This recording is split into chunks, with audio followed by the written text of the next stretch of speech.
Punishment in early America wasn't just about enforcing laws.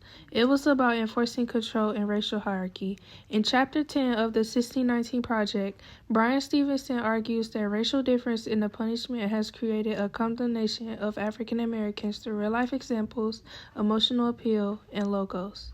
The purpose of his argument is to interpret why denying slavery in its history has brought a long-term rejection to African Americans. In beginning this chapter, Stevenson uses a real-life example of an unlawful and seemingly prejudiced court case of Matthew. Throughout further research, Matthew is one of several African-American children sentenced to life for non-homicidal crimes as a minor. In using this example, Stevenson broadens the reader's mind to the inequality deeply embedded throughout the justice system. He strengthens his argument using statistics. The author more factually provides the reader with true facts backing up his point, with this quote: "He was one of 62 Louisiana prisoners serving life in prison for non-homicide offenses committed when they were children. 89% of the condemned were black." This quote thoroughly shows the disproportionate impact that the justice system has on children of color. Along with Matthew's story, he also uses legal cases like McCleskey v. Kemp, Florida v. Graham, Sullivan v. Florida, and Miller v. Alabama. All these cases highlight issues in the criminal justice systems regarding minors and racial bias, specifically regarding life sentences and death penalties, in a way reinforcing the mechanisms of slavery.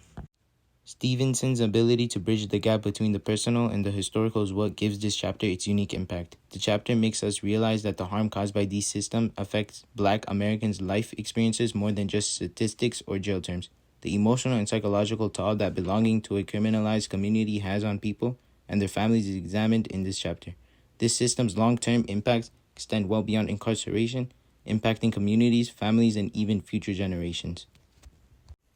Using logos, Stevenson finally credits the 13th Amendment, which legally abolished slavery. But this amendment also comes with a lot of loopholes. Using imprisonment as a form of involuntary labor, he suggests that this very loophole has rebirthed slavery as a new name, mass incarceration. By connecting historical facts to modern-day realities, Stevenson urges to confront America's constant denial and refusal to acknowledge and repair the damages and reoccurring harms of slavery. Along with his examples with the court cases and Matthew's story, Stevenson uses multiple examples of logos, provides logical proof that this is not a coincidence.